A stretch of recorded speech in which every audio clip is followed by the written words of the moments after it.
지난 주일부터 사도행전 말씀을 함께 나누기를 시작하였습니다. 사도행전은 성령님께서 사도들을 통하여 복음을 전하게 하시고 교회를 세우시고 또 교회를 통해서 하나님 나라를 어떻게 이루어 가시는지에 대한 기록입니다. 그런데 교회 자체가 하나님 나라는 아닙니다. 왜냐하면 교회 안에는 예수님을 믿는 하나님의 백성들도 있지만 교회 안에는 예수님을 믿지 않는 사람들도 함께 섞여 있기 때문입니다. 신학적으로는 눈에 보이는 교회, 건물을 속한 교인들을 중심으로 유형교회다라고 이야기합니다. 하지만 이 유형교회에 비해서 무형교회가 있습니다. 이 무형교회는 예수님께서 이 땅에 오시고 복음을 전하여서 믿기 시작한 때부터 지금까지 예수 그리스도를 믿는 모든 성도들을 향하여 무형교회다라고 부릅니다. 그러므로 유형교회에 속해 있다 해서 유형교회 교인이라 해서 모두가 다 무형교회에 속하지 않을 수 있습니다.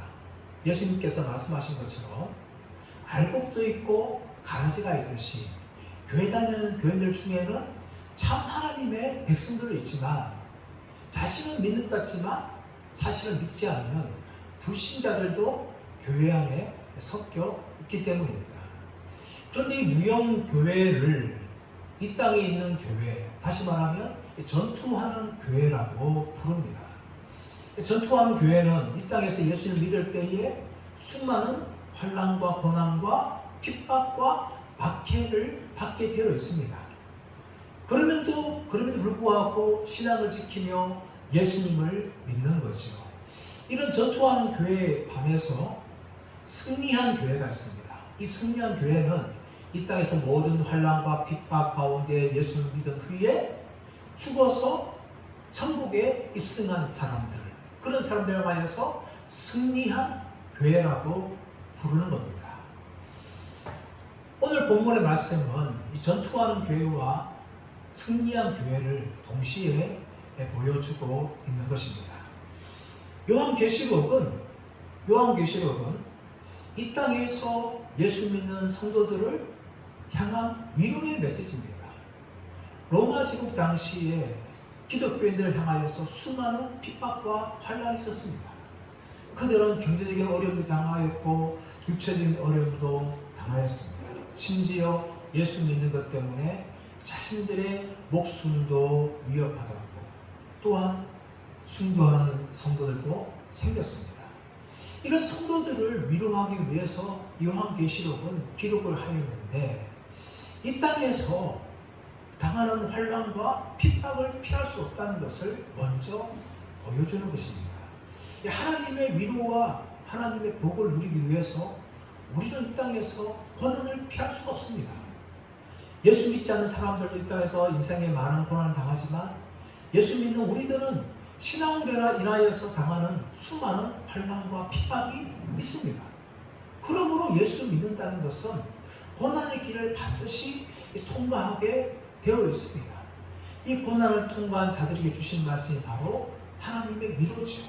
이 하나님의 위로를 받기 위해서 하나님께서 무엇을 시작하시는가 하면 이 땅에 대한 심판을 시작하십니다. 우리가 이 요한계시록 앞장 본문을 통하여서 하나님께서 6가지 인을 통하여서 세상을 심판하는 말씀을 함께 나누었습니다.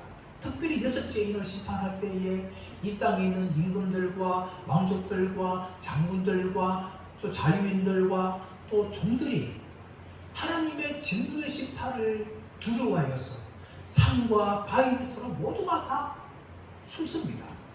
그리고 그들이 무슨 말 합니까? 산들아, 바위들아, 우리를 가리워달라 라고 그들이 외치는 거죠.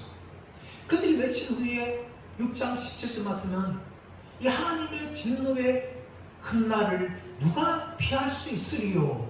라고 6장 6가지 인심판에 마무리를 지었습니다.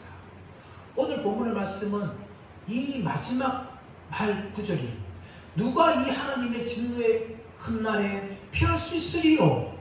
라는 것에 대한 답이기도 합니다.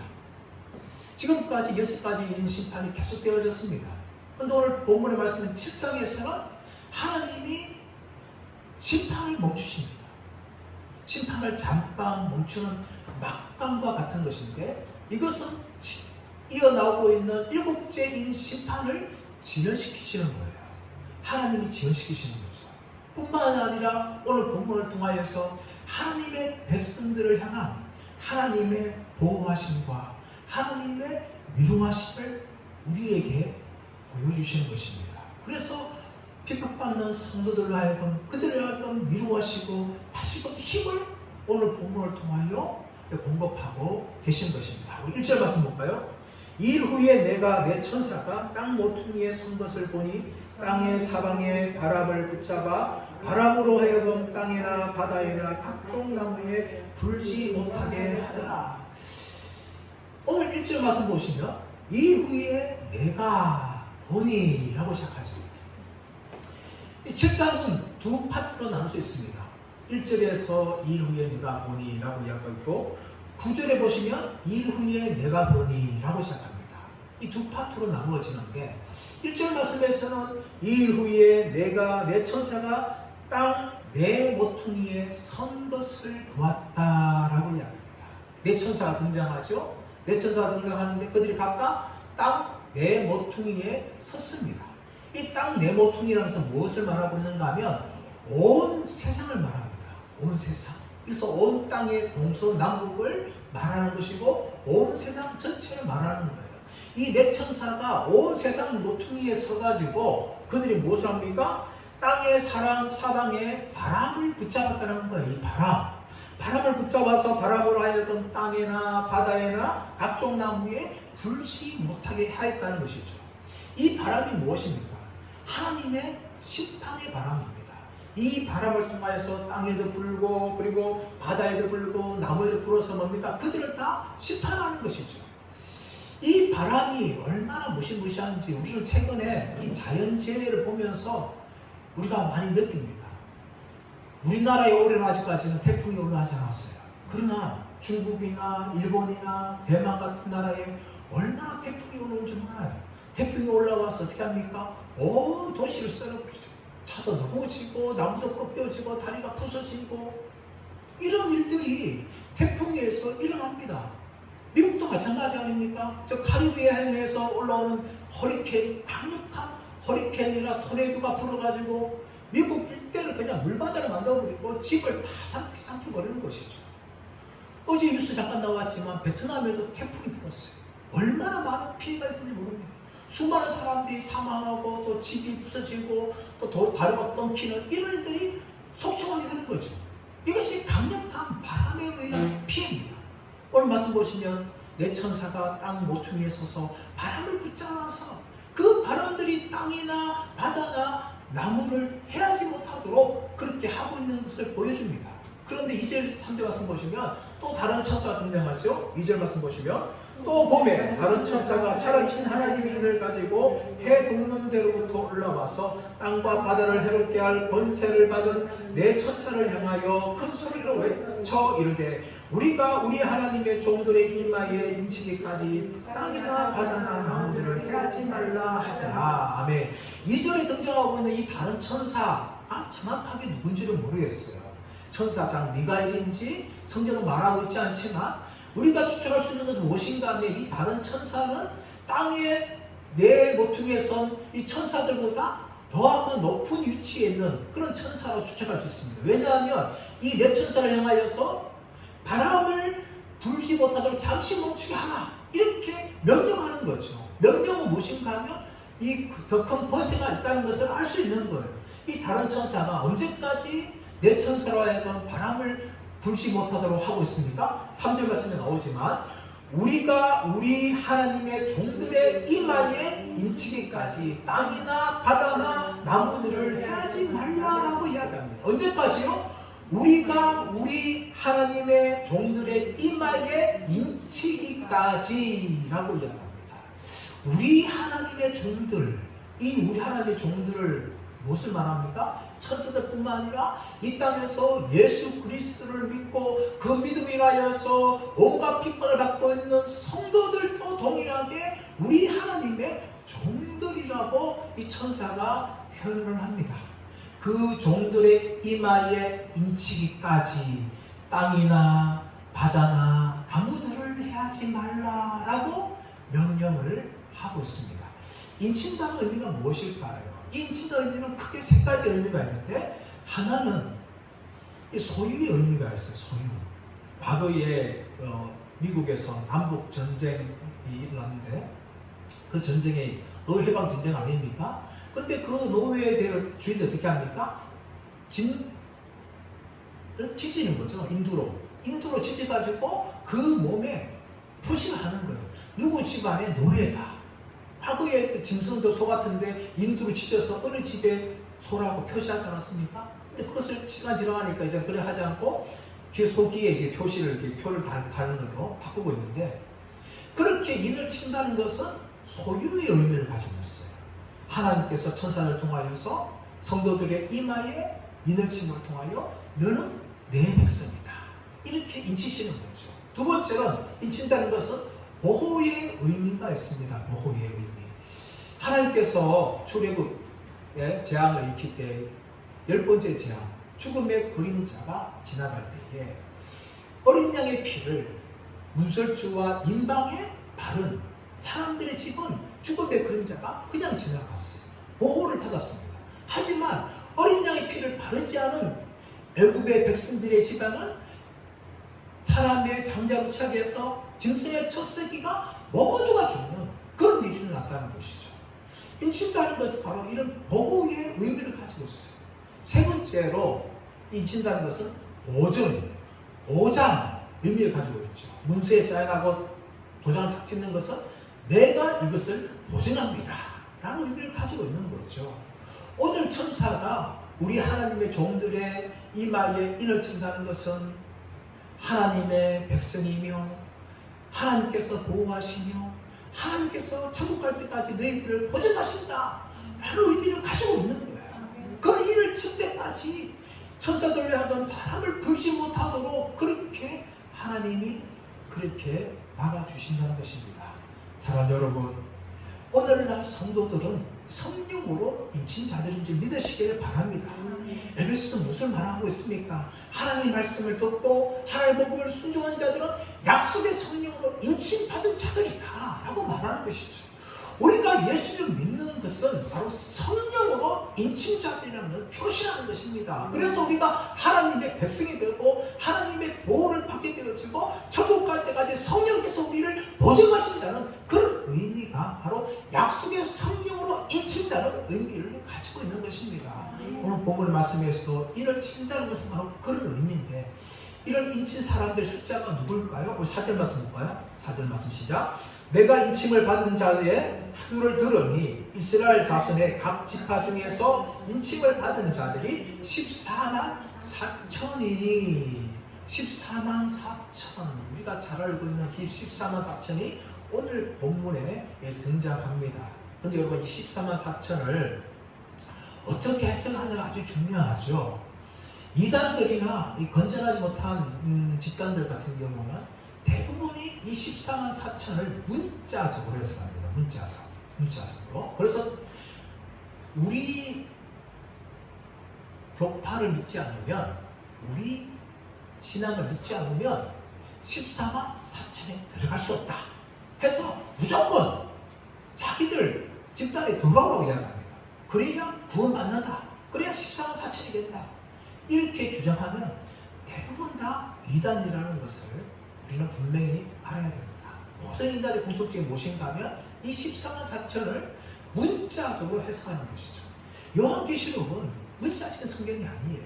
상징적인 성경입니다. 그렇다면 14만 4천도 문자적으로 14만 4천 명으로 해석할 것이 아니라 상징적으로 해석을 해야 된다는 것이죠. 고대 유대에서는 이 신비주의 경향이 있어가지고 숫자를 상징으로 그렇게 해석하는 학문적으로 수비학이 발달했어요. 이 수비학에 의하면은 1이라는 숫자는 하나님과 관련된 숫자예요.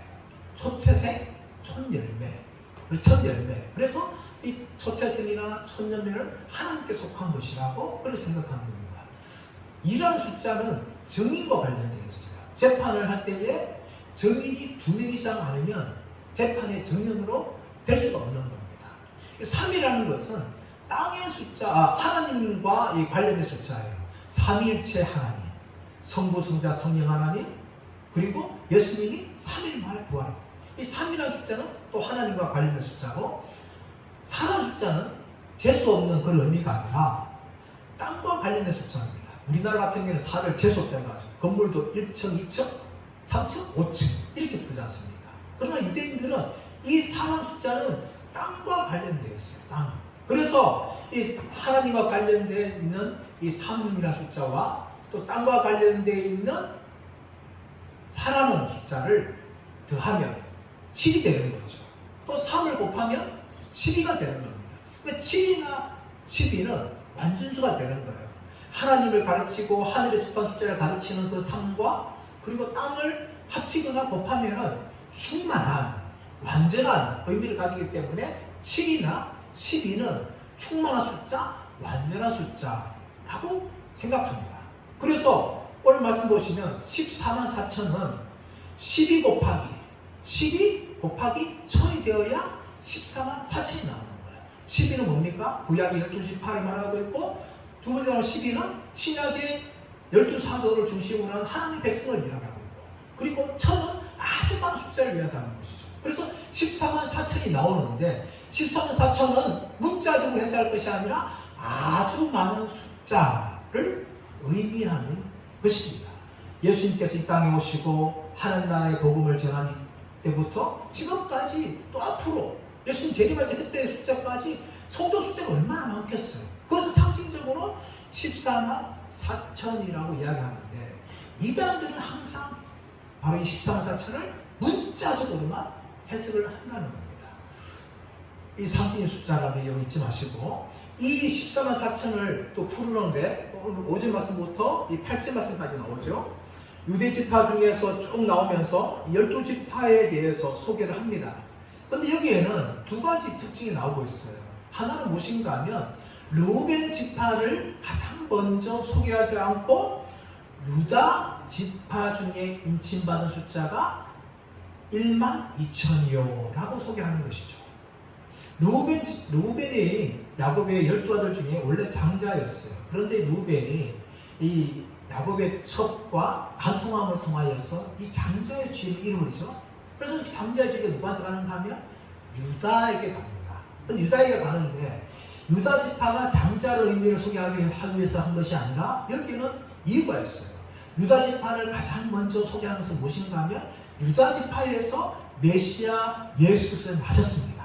그러므로 이 14만 4천이라는 무엇인가 말하는가 하면 단지 이스라엘의 12지파의 숫자를 말하는 것이 아니라 메시아 예수 그리스도를 따르는 거룩한 군대라는 것을 설명하기 위해서 유다 지파를 가장 먼저 기록한 것이에요.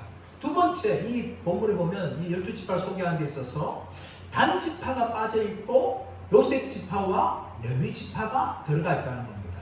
보통 구약에서 12지파를 이야기하면은 레위 지파를 빼고 그 레위 지파 대신에 요셉의 두 아들이 에브라임과 므낫세를 넣어서 12지파를 만듭니다. 근데 오늘 본문의 말씀 보시면 대신에 뭐가 빠진가 하면 단 지파가 빠지고 에브라임 지파 대신에 요셉 지파로 넣고 레위 지파가 들어가는 거죠.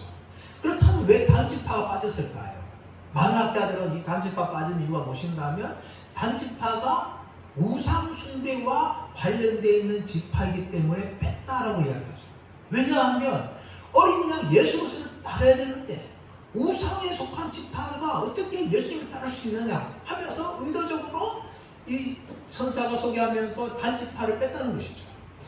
이 단지파가 우상 숭배와 관련된 것이 구약에 보면 두 가지 본문에 등장하고 있는데, 이사야 사사기 18절 말씀 가보시면 단지파가 자기 지파 땅을 차지 못하고 라이스로 이동하는데 그 라이스 땅에서 미가 집안의 제사장을 만납니다. 만나가지고 그 미가 집안의 제사장을 자기의 지파로 제사장 만들고 또 더 나아가서 미가가 숨겼던 우상들을 자신들의 신상에 가져와요. 또 한 가지는 무엇인가 하면 열왕기상 12절 말씀 나오고 있는데 여로보암 왕이 백성들이 예루살렘에 가서 자꾸 하나님 승리를 하니까 베델과 단에 금송아지를 두어서 이것이 여호와니까 여호와를 섬기라. 그렇게 이 단 땅에 금송아지를 두었다는 것입니다. 이처럼 단지파는 우상 숭배와 관련된 지파이기 때문에 의도적으로 12지파에 빼고 오직 메시아를 따르는 백성들을 기록했다 라고 해석하는 것이죠. 일리가 있는 해석입니다. 이렇게 12지파가 쭉 설명하는데 이 12지파가 어떤 자들이 대해서 구체적으로 이야기하는데 우리 사제 말씀 보았지만 이스라엘 자손의 각 지파 중에서 인침을 받은 자들이다 라고 이야기합니다. 이 이스라엘 백성들이 뭡니까? 단지 구약 이스라엘 백성들 말하는 것이 아니라 바로 하나님의 백성들을 이야기하는 것이죠. 이 모든 지파들은 구약에 나오는 이스라엘 지파를 그대로 이야기하는 것이 아니라 하나님의 모든 백성들을 이렇게 설명하는 단어가 바로 14만 4천이라는 것을 이 요한계시록은 우리에게 보여주고 있는 겁니다. 그런데 이제 이런 일이 끝난 후에 또 다른 환상을 요한이 보는데 9절 말씀 보십시오. 자, 9절 말씀. 일 후에 내가 보니 각 나라와 족속과 왕과 백성에서 아무도 능히 셀 수 없는 큰 무리가 나와 흰 옷을 입고 손에 종려 가지를 들고 보호자 앞과 어린 양 앞에 서서 이 14만 4천의 환상을 본 것은 땅에 있는 하나님 백성들을 본 거예요. 그런데 9절 말씀에 나오고 있는 이 셀 수 없는 큰 무리는 땅에 있는 백성들이 아니라 하늘에 있는 천상에 있는 교회를 보여주고 있는 겁니다. 승리한 교회의 모습을 보여주고 있는 것이죠. 이 승리한 모습을 보여주는데 각 나라와 족속과 백성과 방언에서 아무도 능히 셀 수 없는 큰 무리다라고 이야기합니다. 얼마나 그 숫자가 많은지 아무도 셀 수 없는 큰 무리라고 이야기하고 있는 겁니다. 그리고 이 무리들이 무엇을 가지고 있어요? 나와서 흰옷을 입고 손에 종려 가지를 들고 보좌 앞과 어린 양 앞에 섰다라고 이야기합니다. 보좌 앞은 성부 하나님 보좌 앞과 어린 양 앞에 그들이 섰다는 것이죠. 근데 그들이 무엇을 입고 있어요? 흰옷을 입고 있는 흰옷을. 이 흰옷이라는 것은 이 승리한 사람들이 입는 옷입니다. 요한계시록 3장에서 예수님께서 사대교회를 향하여 책망하시면서 믿음으로 승리한 자들은 내가 그들에게 흰옷을 줄 것이요 라고 이야기합니다. 6장 11절에서 이 6번째 재앙을 행할 때에 승리한 자들을 향하여서 순교한 자들을 향하여 흰 두루마기를 주십니다. 그러므로 흰 옷은 예수님을 믿음으로 끝까지 지킴을 통하여 승리한 백성들이 입는 옷이 바로 흰옷이라는 것이죠. 그뿐만 아니라 그들은 무엇을 가지고 있는가 하면 손에 종려 가지를 들고 있어요. 종려 가지. 이 구약에 예수님 오시기까지 신구약 중간사가 있습니다. 이 신구약 중간사에 시리아의 안티오쿠스라는 이 미치광 왕이 있는데 이 왕이 예루살렘을 정복을 해요. 근데 그때 그 정복에서 해방하기 위해서 마카비 가문이 혁명을 일으킵니다. 그것이 마카비 혁명이라고 하는데 이 마카비 가문이 혁명을 일으켜서 성공을 해요. 시리아 안티오쿠스를 몰아내고 이스라엘 땅 가운데 마카비 제국을 세웁니다. 그 마카비 제국을 세울 때 승리한 백성들이 돌아올 때 손에 무엇을 들고 환영했는가 하면 종려 가지를 들고 승리한 군대를 환영했어요. 그러므로 이 종려 가지도 승리한 사람들을 상징하는 것이죠.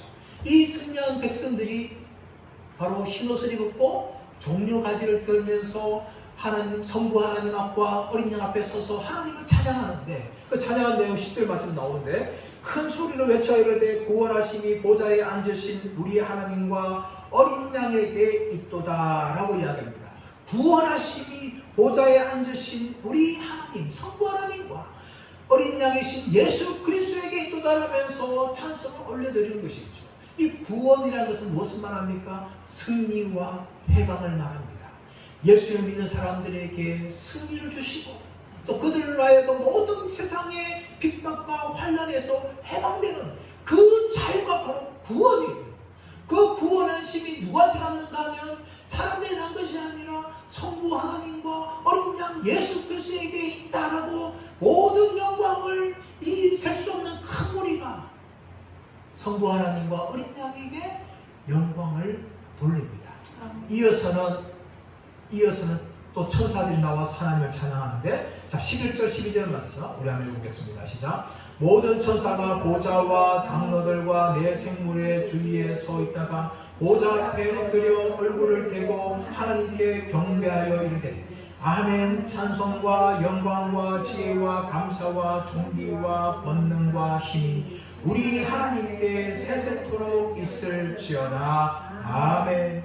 모든 천사, 이 모든 천사는 계시록 5장 11절에 나오고 있는 천사들과 다른 천사입니다. 이 모든 천사가 등장하면서 그들이 보좌와 장로들과 내생물 주위에 있는데 보좌 앞에 엎드려 이들은 성부 하나님께 찬양드려요. 우리 9절 10절 나오고 있는 아주 큰 무리들은 성부 하나님과 어린 양께 찬양을 드렸지만 이 모든 천사들은 성부 하나님께만 영광을 돌리는데 그들이 어떻게 돌립니까? 아멘. 찬송과 영광과 지혜와 감사와 존귀와 권능과 힘이 우리 하나님께 세세토록 있을지어다. 아멘 이라고 등장합니다. 이 독특한 찬송이죠. 아멘 앞에 나오고 뒤에 아멘이 나옵니다. 앞에 나오는 아멘은 무엇입니까? 앞에서 셀 수 없는 큰 무리가 성부 하나님과 어린 양 예수 그리스도께 구원하시니 보좌에 앉으신 하나님 아버지와 어린 양이 있도다라고 찬양을 올리니까 그것이 합당하다라는 의미를 가지고 아멘이라고 외치는 것이죠. 그리고 더 나아가서 찬송과 영광과 지혜와 감사와 존귀와 권능과 힘이 우리 하나님께 세세토록 있을지어다 하면서 그들이 찬양 무대에서 아멘이라고 부르면서 그들이 부른 찬송이 합당한 찬송임을 고백을 합니다. 그리고 그들이 어떻게 합니까? 그 모든 것들이 세세토록 있을지어다 라고 이야기하죠. 이 세세토록 있다는 것은 그들이 부르고 있는 찬송이 세세토록 있다라는 의미도 있지만 하나님은 바로 영원하신 분이시라는 것을 그들이 노래하고 있는 구절입니다. 이런 구절을 이어서 이제 장로 중에 하나가 나와서 사도 요한이 묻는 질문이 13절 14절 말씀에 나옵니다. 13절 말씀 보시면 장로 중 하나가 응답하여 나에게 이르되 이 흰옷 입은 자들이 누구며 또 어디서 왔느냐. 14절 내가 말하기를 내 주여 당신이 아시나이다. 그가 나에게 이르되 이는 큰 환난에서 나오는 자들인데 어린 양의 피에 그 옷을 씻어 희게 하였느니라 라고 이야기합니다. 이 장로 중 하나, 앞에 나오고 있는 12장로 중에 하나입니다. 천사죠. 이 천사가 나와서 묻는 거죠. 이 흰옷 입은 자들이 누구며 또 어디서 왔느냐 라고 사도 요한이 묻습니다. 근데 여러분, 이 천사가요, 사도 요한이 이 질문하는 것은 천사가 모르기 때문에 사도 요한에게 알려달라 라는 의미를 가지고 묻는 것이 아니에요. 이것은 반응법칙 요법인데 이미 자신이 알고 있지만 자신이 알고 있는 것을 사도 요한에게 더 자세하게 가르치기 위해서 질문을 던지는 거예요. 그래서 이렇게 질문을 던지는 것이죠. 이 흰옷 입은 자들이 누구며 또 어디서 왔느냐 라고 반응법칙 질문을 하니까 사도 요한도 그것을 알았기 때문에 무엇을 말합니까? 14절 보면 내 주여 당신이 아시나이다. 이 천사 중 하나를 향하여서 내 주여라고 부릅니다. 이 내 주여라는 것은 예수님을 향하여 부르던 주라는 의미가 아니에요. 이것은 존경의 의미를 가지고 있습니다. 마치 사라가 아브라함을 향하여서 내 주여라고 불렀던 것처럼 이 사도 요한이 장로 중 하나인 천사를 향해서 존경의 의미를 가지고 내 주여라고 부르면서 당신이 아시나이다 라고 이야기합니다. 그렇게 물으면서 이제 그러자 장로 중 하나가 어떻게 말합니까? 그가 나에게 이르되 이는 큰 환난에서 나오는 자들인데 어린 양의 피에 그 옷을 씻어 희게 하였다라고 이야기합니다. 우리가 가지고 있는 성경의 큰 환난에는 전반상 나오고 있지 않지만 헬라어의 성경에서는 정관사가 나와요. 그러면 이 정관사 큰 환란은 무엇인가 하면 말세에 받는 모든 이 재앙들과 환란을 말하고 있는 거예요. 우리가 예수 믿고 천국 들어갈까지 세상에 많은 환란을 당해야 되지만 예수님의 재림 때가 다가올수록 더 큰 환란이 있는 것이죠. 그것은 바로 큰 환란이라고 이야기하고 있는데 그 큰 환란을 통과한 자들이며 이 자들은 어린 양의 피에 그 옷을 씻어 희게 한 자들이다 라고 이야기합니다. 씻어 희게 했다는 것은 두 가지 동사이죠. 씻다, 희게 되다. 두 가지 동사인데 이 헬라 시제가 부정과거 시제예요. 이 부정과거 시제는 무엇인가 하면 한 번의 일로 인하여서 영원한 효력을 가지는 것입니다. 다시 말하면 예수님의 피로 말미암아 한 번 씻어받았어요. 그 씻어받았다면 다시금 씻을 필요가 없고 영원히 구원받은 자들이라는 것을 보여주는 것입니다. 여러분 예수님의 구원의 효력은 단번이고 영원한 것입니다. 예수님 또 죽는 것이 아니에요. 여러분 가톨릭이 미사를 왜 잘못된 거예요? 그들은 매일 제사를 드리는 거예요. 아니에요. 여러분 잘못된 것입니다. 예수님의 십자가 죽음은 이미 갈보리에서 한 번은 끝났어요. 그리고 그 한 번의 죽음으로 인하여서 그 효력은 영원한 것입니다. 반복될 수 없는 것이에요. 오늘 성경에서 무엇을 보여주고 있는 것이에요? 예수님의 피 공로 십자가의 죽음을 말미암아 그 단번의 죽음을 말미암아 영원히 깨끗하게 되었다는 것을 보여주고 있는 것입니다. 이렇게 성도들은요 이 땅에서 환난을 통할 수밖에 없지만 이미 우리는 그 환난 통과함에도 불구하고 이미 예수님의 보혈로 말미암아 영원히 정결케 된 자들이라는 것을 이 장로 중 하나가 설명을 하고 있는 것입니다. 근데 여러분 이런 큰 환난을 통과하는 하나님의 백성들에게 주시는 위로와 복이 있습니다. 예수 믿는 데는 고난만 받는 것이 아니에요. 이 땅에서 우리는 고난을 피할 수 없습니다. 인생의 고난도 통과해야 되고 믿음을 말미암아 받는 고난도 통과해야 합니다. 하지만 여러분 그 고난 속에 무엇이 있어요? 하나님의 함께 하심이 있고 하나님의 붙들어 주심이 있고 하나님의 능력이 있고 하나님의 복이 있는 것입니다.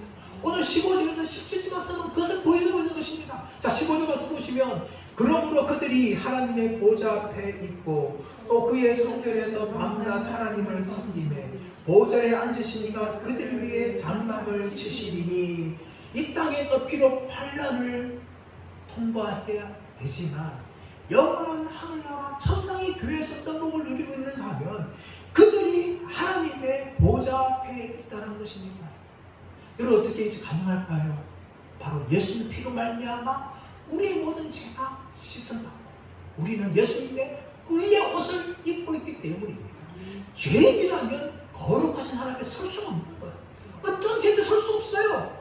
그러나 우리가 예수님의 피로 말미암아 정결되게 된 하나님의 백성이기 때문에 지금 하늘에서 어디에 서 있는 거요? 하나님의 보좌 앞에 지금 서 있게 되는 겁니다. 더 나아가서는 또 그의 성전에서 밤낮 하나님을 섬기매 밤낮 하나님을 섬기매 이 섬긴다는 단어는요 이 제사장이 성소 안에서 성막에서 봉사하는 그런 의미를 가지고 있지만 여기에서는 그런 수고와 봉사가 아니라 하나님을 경배하고 찬양하는 섬김입니다. 근데 이런 섬김이 어떻게 이루어져요? 밤낮으로 이루어집니다. 구약에서 제사장들은요 저녁 제사를 드리고 아침 제사를 드릴 때까지 그 밤사이는 쉽니다. 그럼 오늘 본문 말씀 보시면 믿음의 성도들이 천국에 들어가서 어떻게 합니까?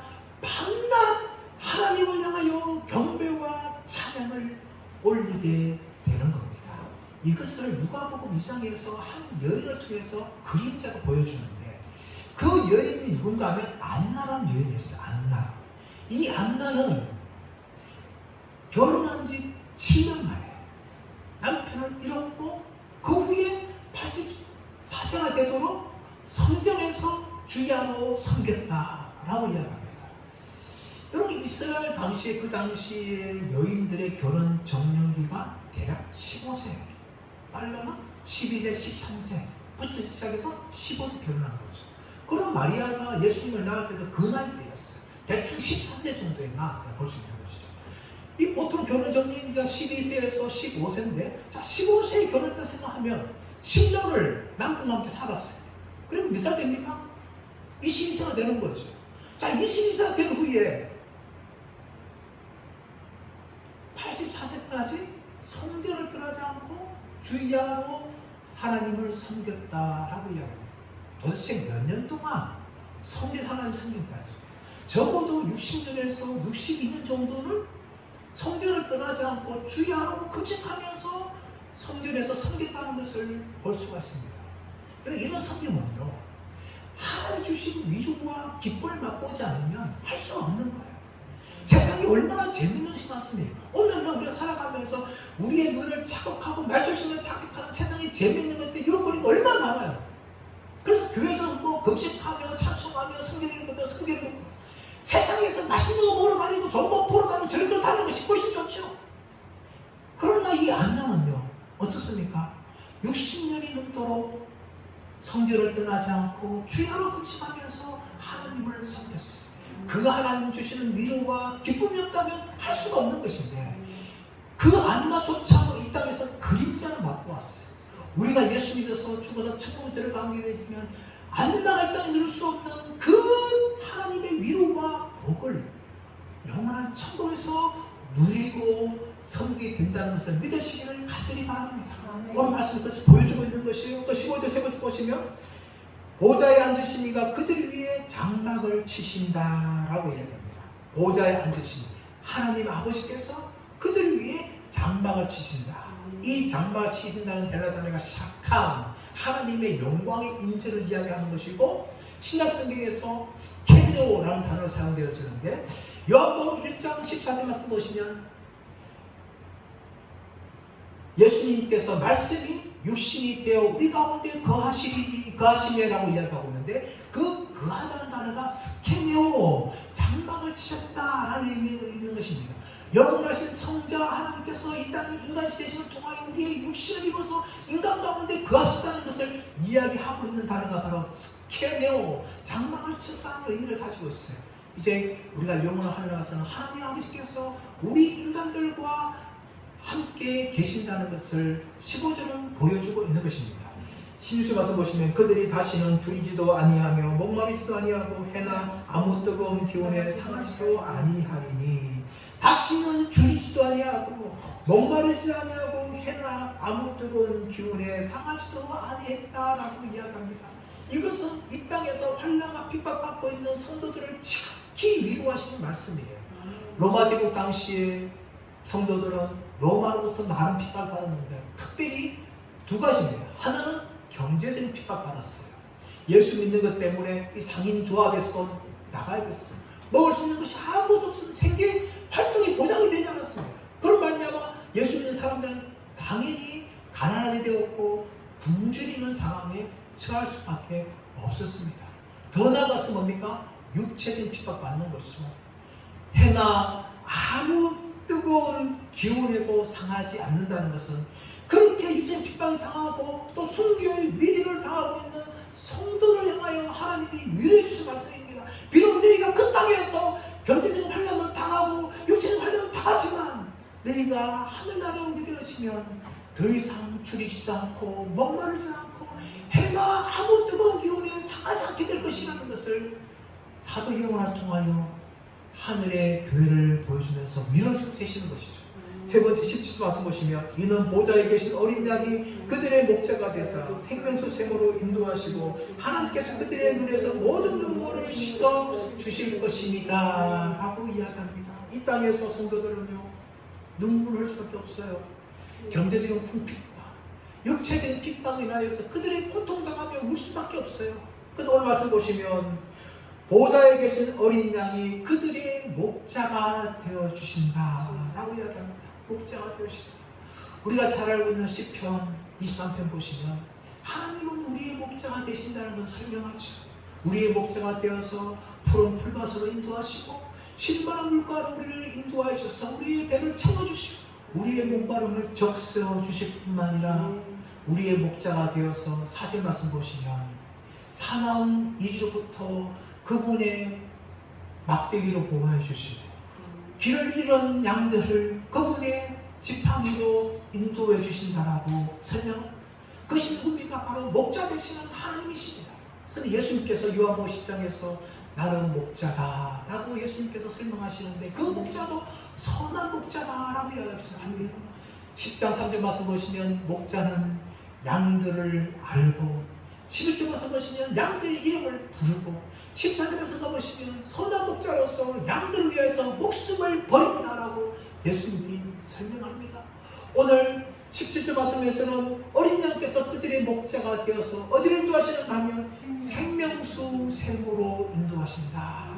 생명, 영원한 생명을 주시는 그 샘으로 인도하셔서 그들의 목마름을 적셔줄 뿐만 아니라 하나님께서 그들의 눈에서 모든 눈물을 씻어 주신다라고 얘기합니다.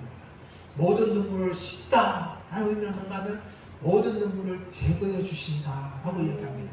이 땅에서는 우리가 수많은 환난을 통과하면서 고통의 눈물을 흘릴 수밖에 없지만 영원한 하늘나라에서는 하나님께서 우리의 흐르는 모든 눈물을 다 제거해 주신다라고 사도 요한을 통하여서 천상의 교회 모습, 승리한 교회 모습인 이 모습들을 우리 가운데 보여주고 있는 것입니다.